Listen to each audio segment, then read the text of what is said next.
하나님의 말씀은 마가복음 9장 2절에서 10절 말씀인데요. 시간이 많이 걸려서 2절, 3절, 2절만 우리 같이 봉독하도록 하겠습니다. 봉독이라 하면 받들어 읽는 것을 의미합니다. 마가복음 9장 2절, 3절 여러분 받으신 순서지에 수록이 되어 있는데요. 우리 하나님의 말씀을 사모하는 심령에게 주시는 하나님의 말씀인 줄로 믿고 정성껏 같이 소리내서 한마음으로 하나님의 말씀을 봉독합니다. 엿새 후에 예수께서 베드로와 야고보와 요한을 데리시고 따로 높은 산에 올라가 섰더니 그들 앞에서 변형되사 그 옷이 광채가 나며 세상에서 빨래하는 자가 그렇게 희게 할 수 없을 만큼 매우 희어졌더라. 아멘. 오늘이 사순절 7번째 날입니다. 어떻게 사순절을 잘 보내고 계신지요? 지난 수요일을 매년 사순절은 수요일부터 시작이 됩니다. 그래서 사순절이 시작되는 수요일을 참회 수요일, 성회 수요일 혹은 죄를 뒤집어 썼다 해서 죄의 수요일 이렇게 이름을 붙여서 특별한 예배를 갖고 사순절의 시작을 알립니다. 제가 이 사순절 기간 동안에는 특별히 이렇게 빨간 넥타이를 맵니다. 제가 자유한국당 지지자여서가 아니고 사순절이기 때문에 제가 이 빨간 넥타이를 맸다는 걸.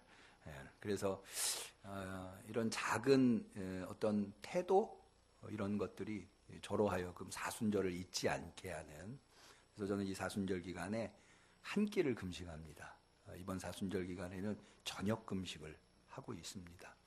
혹시 저한테 식사 대접하실 마음이 있으신 분은 아침이나 점심으로 저녁은 제가 안 먹기 때문에 그래서 한 끼를 금식하면 저는 이제 그 한 끼를 제 믿음의 분량이 좀 적어서 한 3,000원 정도로 계산을 해서 40일 동안 이것을 좀 모아가지고 월드비전이랄지 좋은 데다가 기부를 하고 있습니다. 이 사순절을 보내는 중요한 4가지가 기도, 금식, 구제, 그리고 한 가지 더 기억이 안 나네요. 이런 방법을 통해서 사순절을 뜻깊게 보내고 있습니다. 제가 왜 이 사순절 이야기를 하는가 하면 바로 오늘 선택한 마가복음 9장 2절에서부터 10절에 나와 있는 이거를 이른바 변화산 사건 이렇게 이야기를 합니다. 예수님께서 산에 오르셔서 모습이 변화된 것을 기록하고 있는데 이 변화산 사건이 바로 이 사순절, 그러니까는 지난주가 주일이 사순절 후 첫 번째 주일인데 그 전주, 그러니까 사순절을 시작하기 직전, 그 사순절 전에 있는 교회력은 주현절입니다. 현현절이라고도 하고 이 주현절의 마지막 주일, 사순절이 시작되기 직전 주일을 변모주일 이렇게 이름을 붙여서 세계 교회가 지키고 있습니다. 그리고 이 변모주일에 읽어야 할 복음서의 말씀이 바로 이 변화산 사건이기 때문에 이 사순절 기간에 이 사순절이 가지고 있는 의미가 무엇이며 이 사순절을 왜 우리가 지켜야 하는가라고 하는 것들을 분명하게 또 아주 중요한 방식으로 우리한테 가르쳐주고 있는 본문이기 때문에 이 본문을 선택하게 되었습니다. 그럼에도 불구하고 이 변화산 사건 내용을 간단하게만 말씀을 드리면은요, 가이사랴 빌립보에서 베드로가 그리스도 고백을 하고 난 다음에 예수님께서 처음으로 십자가에 운명하실 것을 이야기하십니다. 그랬더니 이제 베드로가 좀 반대를 하죠. 예수님께서 베드로에게 사탄아 물러가라 하시면서 이 기독교 그리스도인의 가장 대표적인 제자도에 관련된 말씀, 아무든지 나를 따라오려거든. 이게 바로 이 말씀이 제자도 하면은 제일 먼저 나와야 될 말씀이에요. 자기 십자가를 지고 자기를 부인하고 나를 쫓을 것이니라라고 하신 말씀을 하신 이후 엿새 후에 예수님께서 높은 산에 올라가실 때 베드로, 야고보, 요한을 데리고 올라가세요. 베드로, 야고보, 요한은요, 예수님의 제자 동아리, 우리가 흔히 예수님의 제자하면 12제자만 생각을 하는데 사실은 12제자가 모두 같은 수준에 있지 않습니다. 12 제자 중에 뭐 여러분 잘 아시는 대로 가룟 유다는 좀 낙오한 사람이고요. 그리고 이 12 제자 중에 베드로, 야고보, 요한은 예수님의 측근 중에 측근이라고 할 수 있어요. 예수님의 제자 동아리는 어떻게 보면은 여러 층으로 되어 있다. 그래서 예수님의 가장 측근에는 베드로, 야고보, 요한이 있고요. 그 밖에 층에는 12 제자가 있고, 그 또 밖에 층에는 왜 예수님께서 누가복음에 보면 2명씩 짝지어 내보낼 때 70명이 나가지 않습니까? 70명이 있고, 그리고 제일 밖에는 500문도라고 하는 사람들이 있고, 그 다음에 또 예수님을 따라다녔었던 무리 중에 제일 큰 바운다리를 그리고 있는 제자층이 있다고 한다면, 예수님이 오병이어의 기적을 일으키실 때 있었었던 5,000명, 이런 사람들을 우리가 생각해 볼 수가 있어요. 그러니까는 예수님의 제자층이 이렇게 갈리는 것을 볼 수가 있는데요. 그 중에서도 예수님의 가장 측근에 있었던 사람이 바로 베드로, 야고보, 요한이다.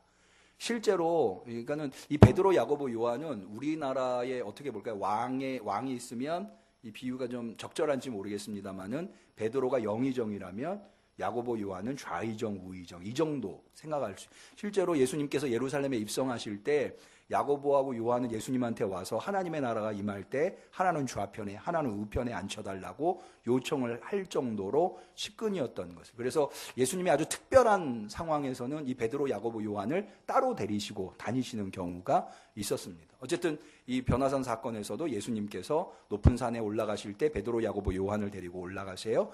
그런 다음에 모습이 변화됩니다. 그리고는 변화된 모습을 한 예수님과 모세와 엘리야가 같이 이런저런 대화를 나눠요. 대화의 내용은 나와 있지 않아요. 근데 그것을 보고는 베드로가 너무 좋아서 여기가 좋사오니 여기에다 초막셋을 짓게 해달라. 예수님을 위해서, 모세를 위해서, 엘리야를 위해서. 그러고 있는데 구름이 그들을 가득 덮었고 구름 사이에서 소리가 나는데 이건 하나님이 직접 하는 소리인데 이는 내 사랑하는 아들이라 너희는 저의 말을 들으라. 이렇게 이제 이야기를 합니다. 그래서 문득 정신을 차리고 보니까는 구름도 온데간데 없고 엘리야와 모세도 사라지고 자기와 예수님만, 변화되기 이전의 모습의 예수님만 남아 계십니다. 그래서 같이 내려오는데 예수님이 이상한 이야기를 하세요. 너희가 오늘 본 것을 내가 인자가 죽은 자 가운데서 살아날 때까지는 아무한테도 말하지 말아라. 그러니까는 제자들이 베드로, 야고보, 요한이 이게 도대체 무슨 의미일까? 죽은 자 가운데서 살아난다고 하는 게 무슨 의미일까? 이런 이야기를 서로 대화를 하면서 본문의 얘기가 끝나는 것을 볼 수가 있습니다. 이 이야기가 왜 여러분 교회력 하면은 대표적으로 5개밖에 없습니다. 대강절에서부터 시작해서 성령 강림절로 끝나는, 기왕에 얘기했으니까 한번 5개 꼽아볼까요? 이거 다 기억나야 되는데 대강절이 있고 주연절이 있고, 성탄절은 사실은 좀 나중에 들어온 거고요. 주연절, 사순절, 그 다음에 사순절이 끝나면 부활절이 있죠. 그 다음에 오순절, 이렇게 5개가 있습니다. 근데 요 사이사이에 특별한 주일을 정해서 뭐 예를 들어서 아까 말씀드린 대로 변모산 주일, 그 다음에 삼위일체 주일이라고 있습니다. 우리 기독교에서 하나님이 누구신가에 대해서 고백할 때 삼위일체의 고백은 굉장히 중요한 고백이죠. 우리의 사도신경에도 잘 나와 있는데 삼위일체 주일 같은 경우는 성령 강림절 다음 주가 삼위일체 주일입니다. 그래서 성부, 성자, 성령이 모두 나타나셨기 때문에 삼위일체를 고백할 수 있게 되었다라고 하는 것. 그런 측면에서 이제 성령 강림절 다음에 삼위일체 주일을 지키게 되는 거죠. 어쨌든 이렇게 몇 되지 않는 교회력 가운데 하나가 변모주일이라고 하는. 그럼 변모주일이 도대체 무슨 의미이길래 이렇게 중요하게 지키고 있는가라고 하는. 어떤 측면에서 보면은요, 변했다라고 하는 것은 긍정적일 수도 있지만 대체로는 부정적인, 어떻게 변할 수 있니? 뭐 이렇게 얘기할 수 있죠. 그 사람 변했어. 뭐 이렇게 얘기할 수 있듯이 부정적일 수도 있는데도 불구하고 도대체 이 뜬금없는 예수님이 갑자기 모습이 변화돼서 제자들한테 보여줬다라고 하는 거, 이것이 무슨 의미를 가지고 있는가? 이것이 왜 중요하기에 교회는 변모주일이라고 하는 주일을 지키게 되었는가? 더군다나 이건 사순절 앞에서 이것을 지키는가? 이런 것들을 우리가 좀 살펴보려고 하는 겁니다. 사실 이 본문은 해야 될 얘기가 굉장히 많은데요. 시간 관계상 하는 데까지 좀 해보도록 하겠습니다. 굉장히 중요한 본문이기 때문에 다뤄야 할 내용들이 사실 많은데, 예수님의 모습이 변화됐다고 하는 이야기는 마테마가 누가복음에 다 기록되어 있어요. 그런데도 불구하고 제가 마가복음을 선택한 이유는 뭐냐면 마가복음이 마태복음이나 누가복음보다 먼저 쓰였다고 보기 때문에 그렇습니다. 이유가 다 있어요. 그냥 뭐 어림잡아서 하는 게 아니고요. 대표적인 예로 우리 한번 3절을 볼까요? 예수님께서 모습이 그들 앞에서 변형되셨는데 그 변형된 모습을 마가는 이렇게 묘사하고 있어요. 그 옷이 광채가 나며 세상에서 빨래하는 자가 그렇게 희게 할 수 없을 만큼 매우 희어졌더라. 묘사가 좀 이색적이지 않습니까? 세상에서 빨래하는 자가 그렇게 희게 할 수 없을 만큼. 근데 마태복음에는 똑같이 이 내용을 어떻게 묘사하고 있는가 하면 저희 앞에서 변형되사 그 얼굴이 해같이 빛나며 옷이 빛과 같이 희어졌더라. 요렇게만 되어 있어요. 굉장히 요거는 좀 상식 우리가 받아들일 수 있는 정도의 수준이죠. 누가복음은 또 어떻게 되어 있는가 하면 기도하실 때에 용모가 변화돼서 여기 이제 누가복음에는 예수님이 높은 산에 올라가셨고 제자들과 함께 높은 산에 올라가셨는데 모습이 언제 변화됐느냐 마가복음이나 마태복음에는 없는데 누가복음에는 기도하실 때 예수님이 모습이 변화됐다라고 되어 있습니다. 이것은 누가가 기도라고 하는 것을 매우 강조하고 있는 신학적 입장이 있기 때문에 그렇습니다. 이 누가복음에 보시면 예수님이 세례받을 때도요. 세례받고 물 위로 올라오셨을 때 성령이 예수님한테 임하잖아요. 그때 누가는 기도할 때 성령이 임했다고 되어 있어요. 제자들 선발할 때도 마찬가지. 누가복음과 사도행전을 누가가 기록했죠. 그래서 사도행전에도 성령이 임할 때는 제자들이 뭐 하고 있었죠? 한 곳에 모여서 그들이 기도할 때에. 이런 것들이 이제 누가복음의 신학적 특징이라고 이야기할 수 있고요. 어쨌든 누가는 이렇게 묘사하고 있어요. 기도할 때에 용모가 변화되고 그 옷이 휘어져 광채가 나더라. 이런 정도로만. 그런데 마가복음은 뭐라고 되어 있느냐? 세상에서 빨래하는 자가 그렇게 희게 할 수 없을 정도로 휘어졌더라. 표현이 독특하죠. 마태나 누가와는 좀 다르죠. 그래서 학자들은 뭐라고 보는가 하면 마가가 원래 있었고 이 마가복음의 묘사를 마태나 누가가 이게 좀 묘사가 좀 뭐랄까요? 이렇게 수용하기 좀 쉽지 않은 거예요. 그래서 요거를 자기네들 방식으로 고쳤다. 그러니까는 마가는 좀 러프하죠, 표현이. 근데 마태나 누가는 좀 매끄럽다는 거죠.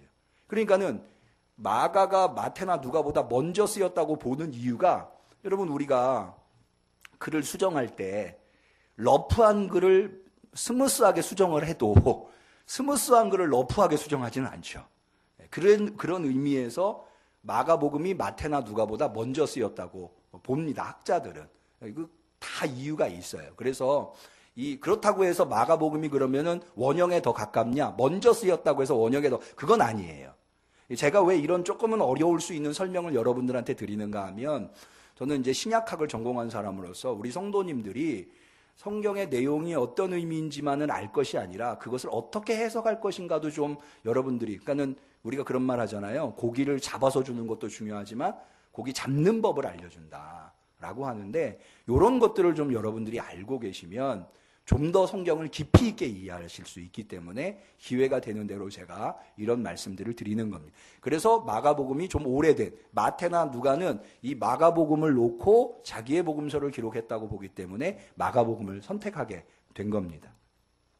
그래서 오늘 마가복음에서 이 변화산 사건에서 우리한테 얘기해 주려고 하는 건 두 가지예요. 첫 번째는 뭐냐면 예수님의 정체성이 무엇인가 라고 하는 거예요. 예수님은 누구신가?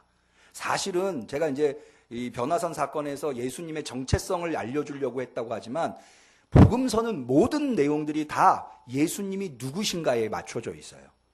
여러분 우리가 흔히 복음서라고 하니까 가스펠 이렇게 이야기하니까 이걸 잘 생각 못 하는데 여러분 홍길동전은 누구에 관한 이야기입니까? 홍길동에 관한. 심청전에 그 뺑덕어멈도 나오고요. 뭐 여러 인물들이 나오죠. 신봉사도 나오고. 그러나 심청전은 본질적으로 심청이의 이야기를 하기 위해서 기록된 거예요. 복음서라고 하지만 이 복음서는 사실은 보다 더 직설적인 제목, 네이밍을 붙인다면 예수전, 우리가 심청전, 홍길동전 뭐 이렇게 붙인다면 예수전이라고 붙일 수가 있어요. 예수님에 대한 이야기예요. 왜 이걸 기록했을까요? 예수님이 누구신가를 알려주고 싶었던 거예요. 이 복음서의 저자들은. 그러니까 우리는 복음서를 읽을 때 처음부터 끝까지 읽을 때 예를 들어서 복음서에 세례 요한 이야기가 나와요. 세례 요한 이야기가 나와도 거기서 우리는 뭘 발견해야 하는가 하면 예수님이 누구신가를 뭐라고 얘기하고 있는가. 이런 것들에 늘 관심을 가지고 복음서를 읽을 수 있어야 복음서가 본래 얘기하려고 하는, 세례 요한 그것 자체를 얘기하려는 게 아니에요. 그 얘기를 통해서 예수님이 누구신가를 얘기하려는 거예요. 그런데 보다 더 현실적인 목적은 뭐냐 하면 사실 예수님을 얘기하는 이유가 뭘까요? 여러분, 복음서가 왜 기록됐을까요? 이런 부분들이 굉장히 중요한 부분이에요. 복음서가 최초에 우리가 지금 가지고 있는 4개의 복음서 중에 제일 먼저 기록된 복음서를 마가복음이라고 봅니다. 마가복음의 기록 연대를 언제로 보는가 하면 되게 69년경으로 봐요. 69년경. 왜냐하면 AD 70년에 아주 유대인들한테 중요한 사건이 있었는데 예루살렘 성전이 멸망해요. 그런데 학자들은 대부분 이 예루살렘 성전 멸망하기 직전에 마가복음이 기록되었을 것이다 라고 판단. 그 이유도 다 있어요. 지금은 시간이 없어서 그 얘기까지는 못하고요. 그런데 69년 하면 예수님이 언제쯤 돌아가셨다고 볼까요? 한 AD 30년경쯤 돌아가셨다고 보면 몇 년 만에 기록된 거예요. 40년 정도 후에, 39년 이런 정도 후에 기록된 거죠. 그러니까 이 복음서는요, 예수님이 살아생전에 기록됐거나 아니면 예수님이 돌아가시고 난 다음에 직후에 기록된 게 아니에요. 사실은 예수님이 돌아가시고 난 다음에 직후에 복음서가 기록될 필요도 없었어요. 왜냐하면 예수님을 3년 동안 내내 쫓아다녔던 누가 있었어요? 예수님의 제자들. 그 사람들한테 얘기를 들으면 돼요. 여러분, 왜 카톨릭이 성서보다 교황의 권위를 더 높이 생각하는 줄 아십니까? 바로 이런 이유 때문에 그래요.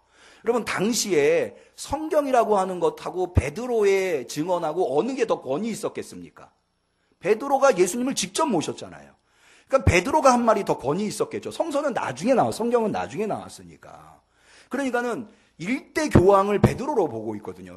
로만 캐톨릭에서. 그것이 수익권이 지금까지 이어져 왔다. 그래서 교황은 절대 권한을 가지고 있는 인물로 이렇게 생각을 하고 있는 거예요. 그래서 교황의 권위가 성경보다 더 위다. 이게 전통을 더 중요하게 해요. 그런데 종교개혁 이후에 우리는 그게 아니라, 전통이 아니라 뭐가 가장 유일한 권위다? 성경. 그래서 마틴 루터가 솔라 스크립투라, 오직 성경이라고 하는 말을 하게 된 겁니다. 어쨌든 왜 69년, 예수님이 돌아가시고 난 지 40년이 지난 후에야, 물론 그전에도 성경의 기록들이 있었으나 이렇게 책으로 나오게 됐을까요?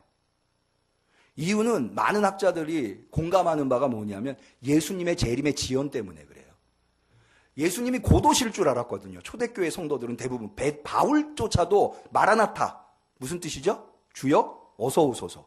예수님이 곧 오시니까 사도들의 가르침만 잘하고 예수님만 잘 믿고 있었으면 되는 줄 알았어요. 그런데 예수님이 자꾸 늦어지시는 거예요. 오지 않으시는 거죠. 그럼 무슨 문제가 생길까요? 삶을 꾸려나가야 되는 거예요. 삶을. 그러니까 그리스도인으로서의 정체성을 상실하지 않으면서 이 현실적인 삶을 꾸려나가야 하는 이 두 가지 문제가 그리스도인들에게 닥친 문제였어요. 그러면 그리스도인으로서의 믿음을 상실하지 않으면서 어떻게 현실적인 문제를, 예수님을 모르는 사람들, 믿음이 없는 사람들과 똑같이 살아갈 수는 없잖아요. 뭔가 주님이 오시긴 오시는데 오심을 준비하면서도 현실의 문제를 해결하면서 살기 위해서 그들에게 가이드라인이 필요했어요. 그게 바로 예수님이 이 세상에서 어떻게 사셨는가. 그것은 예수님이 우리 그리스도인들이 이 세상에서 어떻게 살 것인가에 대한 가장 모범적인 대답이 될 수 있겠죠. 그래서 복음서가 기록되었다고 보는 것이 학자들. 그러니까는 이 이야기는요, 예수님이 무엇을 하셨고 어떻게 말씀하셨는가라고 하는 이야기는 다 우리와 관련되어 있는 이야기예요. 그 얘기를 통해서 우리가 오늘 어떻게 그리스도인으로 살아갈 것인가를 배우려고 지금 우리는 복음서를 읽고, 예수님의 이야기를 통해서 우리의 행동을 규정하기 위해서, 우리가 어떻게 살 것인가에 대한 답을 얻기 위해서. 그러니까 우리는 복음서를 보면서 두 가지를 생각해야 돼요. 하나는 예수님을 누구라고 기록하고 있는가. 두 번째는 그럼 나는, 그런 예수님을 믿는 나는 어떻게 살아야 하는가. 이 삶을 주님이 오실 때까지 현실적인 삶을. 이 두 가지 고민이 이 복음서에 담겨 있는 것이다. 자, 오늘 본문을 통해서 한 가지 예수님의 정체성이 드러나고 있는데, 예수님의 정체성은 뭐냐면, 이거 좀 복잡한 얘기입니다만은 시간이 많이 가서 결론만 얘기하자면, 예수님의 정체는 하나님의 아들이라는 거예요. 하나님께서, 여기 굉장히 재미있는 현상이 뭐냐면, 여러분, 예수님이 하나님의 아들이라고 선포되는 것은 이 마가복음이 시작되는 표제어에 나와 있어요. 마가복음 1장 1절을 되게 표제어라고 하는데, 표제어에 뭐라고 되어 있죠? 이거 잘 모르지. 근데 표제어가 굉장히 중요해요. 여러분, 마태복음이 처음에 어떻게 했죠? 아브라함과 다윗의 자손 예수 그리스도의 세계라. 제목이요, 내용의 절반 이상은 차지하고 있어요. 네. 어떤 분이 책을 썼는데 책 제목이 이렇더라고요. 하마터면 열심히 살 뻔했다. 이런 제목의 책이 있더라고요. 근데 저는 그 책을 안 읽었는데 그 책의 내용이 뭔지 제목만 봐도 알겠더라고요. 네. 또 어떤 책이 있었냐면, 죽고 싶지만 떡볶이는 먹고 싶다. 이런 책이 근데 전 내용은 안 읽었지만 제목만 봐도 그게 뭘 다루고 있는지를 알겠더라고요. 그러니까 우리가 제목을 아는 거 굉장히 중요해요. 그러니까 복음서도 마찬가지예요. 복음서의 첫 구절이 그냥 나온 게, 마가복음의 첫 구절이 뭐냐면 하나님의 아들 예수 그리스도의 예수 그리스도의 복음의 시작, 아르케라고 되어 있어요. 그러니까는 마가복음은 예수 그리스도 복음, 하나님의 아들 예수 그리스도 복음이라고 하는 복음이 어떻게 시작되었는가 라고 하는 것을 알려주기 위해서 기록된 성경이라고 볼 수가 있어요. 그러니까는 마가복음은 처음부터 예수님이 누구라고 하는가 하면 하나님의 아들이라고 얘기해요. 그런데 이 하나님의 아들이라고 하는 것이 제일 먼저 공포되는 게 언제냐면 바로 예수님이 세례 받으실 때예요. 예수님이 세례 받으실 때 물 위로 올라올 때 하늘에서 성령이 내려오죠. 그런 다음에 하늘이 열리고 성령이 내려. 이것도 굉장히 중요한 의미들이 거기 담겨 있는데, 이게 하늘이 열렸다라고 하는 게 고대의 우주관이 거기 담겨 있는 거예요. 고대에는요, 하늘을 셋으로 구별을 해요. 그래서 새와 구름들이 떠 있는 하늘이 있고요. 그 다음에 그 하늘을 뚜껑이 덮고 있어요. 그 뚜껑에 뭐가 달려 있는가? 해, 달, 별들이 달려 있어요. 그 다음에 그 뚜껑 너머에 우라노이스라고 하는 영적 존재, 신적 존재들이 있는 하늘이 있어요. 성령은 거기 계셔요. 그래서 하늘이 열렸다라고 하는 말은 하늘이 찢어졌다라고 하는, 하늘이 깨졌다 이런 의미예요. 이 단어가 헬라어 스키조라고 하는 단어인데, 이 스키조가 어디에 사용되는가 하면 마가복음에 딱 2번 사용돼요. 예수님이 십자가에 운명하실 때 성소의 휘장이 어떻게 되죠? 위에서 아래로 찢어지죠. 이것도 굉장히 중요한데, 아래에서 위로 찢어진 게 아니라 위에서 아래로 찢어진 거예요. 그러면 누가 찢은 거예요? 아래에서 찢은 건가요? 위에서 찢은 건가요? 위에서 찢어야 위에서 아래로 찢어져요. 이 찢어졌다라고 하는 게 스키조예요.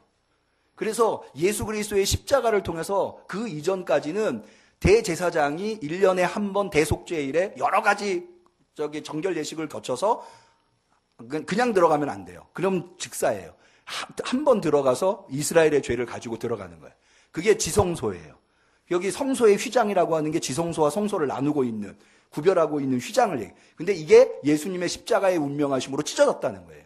이제는 더 이상 우리는 예루살렘 성전을 갈 필요가 없어요. 예수님의 십자가를 통해서 우리는 하나님을 직접 만날 수 있게 된 거예요. 믿으실 수 있기를 바랍니다. 그게 바로 스키조라고 하는 단어에 담겨있는, 하늘이 열렸어요. 그러면서 성령이 내려오셨는데 하늘로부터 소리가 나죠. 이거는 하나님이 직접 하신 말씀이 뭐라고 하시죠? 이는 내 사랑하는 아들이라. 그런데요, 거기는 누구만 그걸 듣는가 하면 예수님만 들어요. 왜 그렇게 보는가 하면 거기 그렇게 예수님만 들었다고 워딩이 되어 있지 않고요. 성령이 자기에게 임하심을 보시고 라고 되어 있어요. 여기 자기는 누구예요? 예수님. 그러니까 하나님의 음성은 예수님만 들었다고 봐요.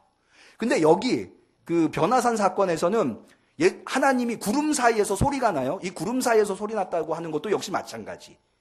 하나님의 임재를 의미해요. 여러분, 하나님은 이스라엘의 신앙 중에 아주 독특한 것이 뭐냐면 신상이 없어요. 왜 그리스 신화에도 많은 신상이 있잖아요. 우리 불교만 해도 부처상이 있잖아요. 근데 신상이 없어요. 왜냐하면 하나님께서 십계명에 신상을 두지 말라고 그랬거든요. 무엇으로도 신상을 만들지 말라고. 신상이 없어요.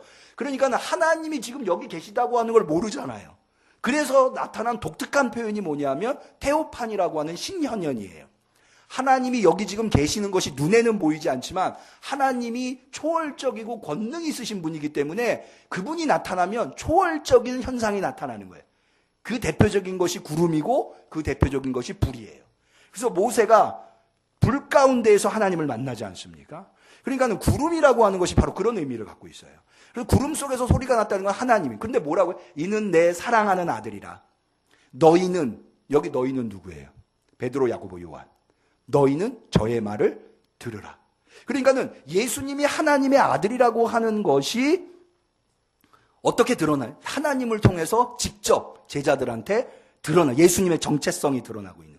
근데 이 하나님의 아들이라고 하는 표현에 대한 우리가 좀 오해가 있어요. 그리스도, 이게 오해가 있어요. 원래 이 그리스도라고 하는 말은 어디에서 온 거냐면 메시아라고 하는 말에서 온 거예요. 메시아. 근데 메시아라고 하는 말은 원래 무슨 뜻이냐면 통치하다 이런 뜻이에요. 통치하다. 우리가 기름 부음 받은 자 뭐 이런 얘기 하잖아요. 근데 왜 기름 부으냐면 하나님의 것으로 삼았다는 거예요. 하나님의 것으로 삼을 때 기름을 부어요. 이거는 하나님의 거다, 성물이다라고 할 때 기름을 거기다 부어가지고 이게 하나님의 거라는 표시를 해요. 그래서 이 기름 부음 받은 자라고 하는 말은 완전히 하나님의 소유가 됐다는 거예요. 이스라엘에 기름 부어 세우는 직책이 두 개예요. 제사장하고 왕이에요. 그런데 이 메시아라고 하는 말은 원래는 왕에게 적용되는 통치한, 실제로 다니엘서에 보면 이 메시아라고 하는 단어가 통치자로 나와요. 그런데 왜 왕이라고 표현하지 않고 메시아라고 표현했느냐? 하나님이 기름 부어 세웠음에도 불구하고 하나님의 말대로 따르질 않는 거예요. 이스라엘의 유대인들의 역사 속에 나타난 왕들은 다 실패한 왕이에요. 그래서 왕이라고 하는, 멜렉이라고 하는 단어를 사용하지 않고 메시아가 나타나서 하나님의 뜻을 온전히 성취할 거다라고 하는 메시아 기대감이 있었어요. 그게 그리스도라고 하는 말로 표현된 거고, 그게 하나님의 아들. 그럼 고대의 왕들은 모두 다 하늘의 아들이에요. 여러분, 우리나라만 도 고조선을 누가 세웠죠? 단군.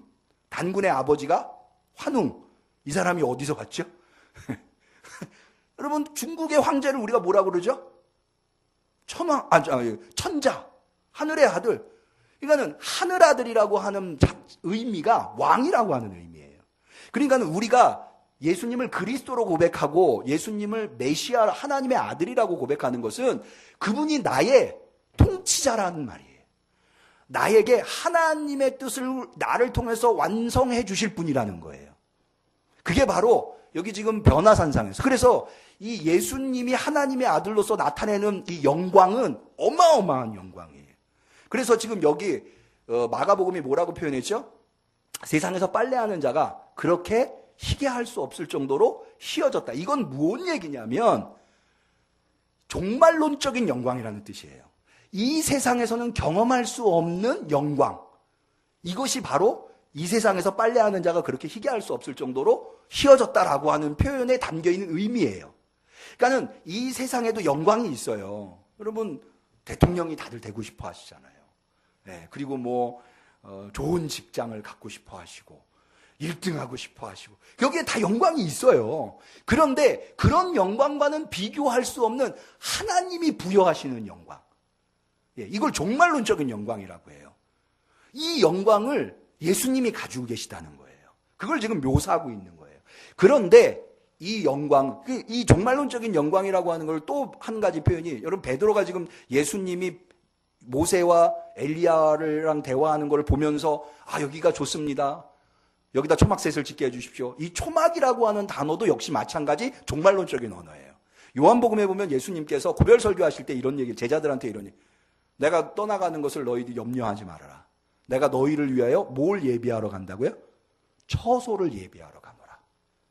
이게 종말론죄예요. 이게 뭐냐면 베드로가요, 사실은 모세와 엘리야와 예수님이 지금 나타나가지고 서로 대화하는 모습도 사실은 모세는 뭘 상징하는가 하면은 율법을 상징해요. 엘리야는 뭘 상징하냐면은 선지서를 상징해요. 그래서 예수님 당시에 하나님의 말씀은 뭘로 구성되어 있느냐? 율법과 선지서로. 그래서 마태복음 7장 12절 여러분 잘 아시는 황금률에 뭐라고 되어 있죠? 너희가 대접을 받고자 하는 대로 남에게 대접하라. 이것이 율법이요 선지자니라. 처음 들어보시는 말씀. 율법이요 선지자니라라고 하는 말은 이거 관용구처럼 하나님의 말씀 전체라는 거예요. 너희가 대접받고자 하는 대로 남을 대접할 때에 하나님의 말씀을 온전히 이룰 수 있다고 하는 의미가 돼요. 예수님이 모세와 엘리야와 함께 대화를 나누셨다고 하는 것은 예수님에 의해서 하나님의 말씀이 온전히 성취되고 메시아라고 하는 하나님의 그리스도라고 하는 의미가 여기 발현되고 있는 것이라고 말씀드릴 수가 있겠습니다. 그래서 베드로가 본 게요 종말론적인 영광이에요. 그게 너무나 우리가 왜 어디 이제 좋은 장소에 가면 경치가 아주 좋은 곳에 가면 야 이런 데서 살고 싶다 그런 생각 하잖아요. 그러니까 베드로는 지금 야 여기가 정말 좋다 이 종말론적인 영광에 도취돼서 그러니까 이런 내용들이 모두 다 여기 지금 시작도요 엿새 후에 이렇게 돼요. 여기 9장 2절 처음에 뭐라고 돼? 엿새 후에. 엿새 후라고 하는 말은 뭐예요? 일곱째 날이라는 말이죠. 모든 것이 완성되고 마지막 안식이 있는. 그러니까 이게 종말론적인 이야기예요. 그러니까 예수님의 영광은 종말론적인 영광이에요. 하나님에 의해서 부여된 이 세상에서는 경험해 볼 수 없는 어마어마한 영광. 이 땅의 어떤 영광과도 비교할 수 없는. 여러분 제가 아까 뭐라고 그랬죠? 예수님의 이야기는 예수님의 이야기로 그치는 것이 아니라 다 누구의 이야기라고요? 우리 그리스도인들의 이야기. 네. 어떤 분이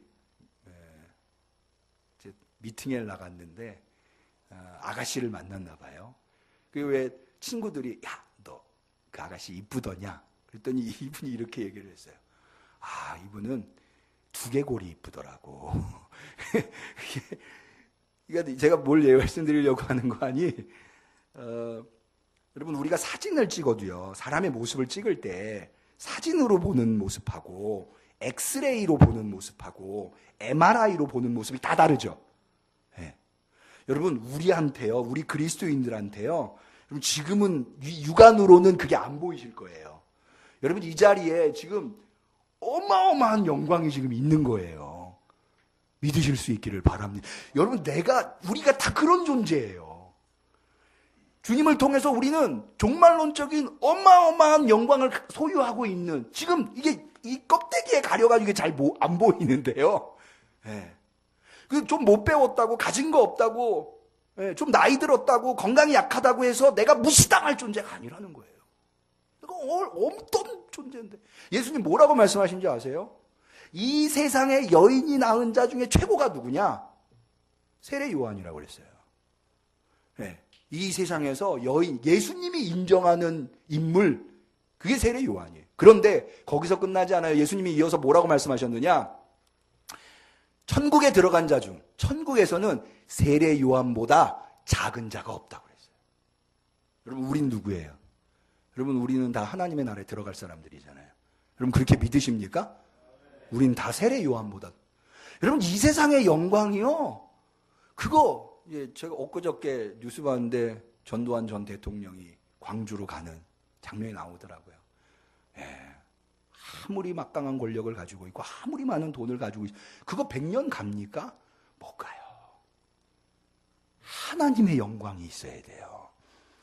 그거 있는 사람들이 대단한 사람들이에요. 여러분, 우리가 서로가 서로에게 그런 영광을 발견할 수 있기를 축원합니다. 근데요, 한 가지 더 마지막으로 이 영광은 언제 드러나느냐, 언제 나타나느냐. 예수님께서 이런 모든 영광들이 다 사라지고 난 다음에 문득 보니까 베드로가 예수님과 자기들밖에 없어요. 그리고 내려오면서 뭐라고 예수님 말씀하세요? 인자가 죽은 자 가운데서 살아날 때까지는 이것을 말하지 마라. 바로 변화산 사건, 변모주의를 사순절 직전에 지키는 이유가 뭐냐면, 여러분, 이 영광은 고난의 끝에 있을 거예요. 십자가 이후에 있을 거예요. 그런데 이 십자가의 길이 그 영광에 이르는 아주 중요한 일. 저는 이렇게 이걸 설명하고 마칠게요. 제가 얼마 전에 서유기를 좀 봤어요. 서유기의 내용 아세요? 삼장법사하고 손오공 저팔계 사오정이 법문을 얻으려고 중국에서 인도까지 여행하는 얘기예요. 간단해요. 중국에서 인도에 가가지고 법문 받아오는 거예요. 서유기의 그 장황한 얘기들은 딱 한마디로 삼장법사 일행이 인도로 여행 가는 이야기. 목적은 인도에 가서 법문 받아오려고. 그런데 왜 그 과정을 그리도 장황하게 기록할까요? 여러분, 법문이라고 하는 것이 얼마나 소중한가를 알기 위해서 이 과정이 필요한 거예요. 여러분, 십자가, 예수님의 고난과 십자가는요, 영광을 얻으러 가는데 어쩔 수 없이 가는 게 아니에요. 마치 삼장법사 일행이 오늘날 같으면 그냥 비행기 타고 중국에서 인도 가가지고 법문 받아오면 돼요. 그런데 왜 이 긴 여정이 필요할까요? 이 여정 속에서 깨지고 넘어지고 고통 속에서 성숙해가는 거예요. 이 과정 없이 법문을 얻으면 그게 얼마나 소중한 건지를 모르는 거죠. 여러분, 우리가 왜 이 사순절을 지나야 되느냐, 예수님의 십자가를 잊어버리지 말고 예수님의 고난의 길을 가야 되느냐, 동참해야 되느냐, 이 과정이 없이 그냥 영광을 얻은 사람과 이 과정에서 철저하게 깨지면서 성숙하면서 고민하면서 거기에서 자라난 신앙인들과는 이 영광을 대하는 태도가 완전히 달라질 수밖에 없겠죠. 고난은 무의미한 게 아니에요. 고난은 이 영광이 얼마나 값어치 있는 것이 될 것인가에 너무나도 소중한 과정이다. 여러분, 이 사순절을 절대로 그냥 보내지 마세요. 우리한테는 예수님이 미리 보여주신 거예요. 얼마나 대단한 영광이 있는지. 그럼 주눅 들지 마세요. 힘들고 어렵고 하던 일이 잘 안 된다고. 잠깐이에요. 그거 별거 아니에요. 지나고 나면, 여러분, 우리가 그 순간에는, 제가요 지금도 후회하는 게 뭐냐면, 저 초등학교 때는요 오전 오후반이 있었어요. 제 동생이 오전반이고 제가 오후반, 뭐 그럴 때. 근데 제가 오전반에 제가 딱지를 되게 좋아했어요. 그게 막 몇만 장씩 책상 속에다 서랍에다가 넣어놓고 있었거든요. 그런데 오전반 갔다 와 보니까 딱지가 하나도 없는 거예요. 그 학기도. 제 동생이 들고 나가서 다 잃은 거죠. 제가 제 동생을 얼마나 두들겨 팼는지 몰라요. 지금 생각해보면 너무 후회가 돼요. 그 딱지가 뭐라고. 근데 그 순간에는 그 딱지가 하나도 없는 걸 보면서 참을 수 없는 분노가 내 안에서. 그래서 막 제 동생을, 여러분, 우리 한번 곰곰이 생각해봐요. 우리가 너무나 소중하다고 생각했었던 그거를 얻으면 천하를 얻을 것 같은 그것, 아니 그것을 잃어버리면 내가 죽을 것 같은 그것, 지나고 보니까 그렇게 대단하던가요? 혹시 제가 그렇게 소중히 여겼던 딱지 붙들고 씨름하고 계시진 않나요?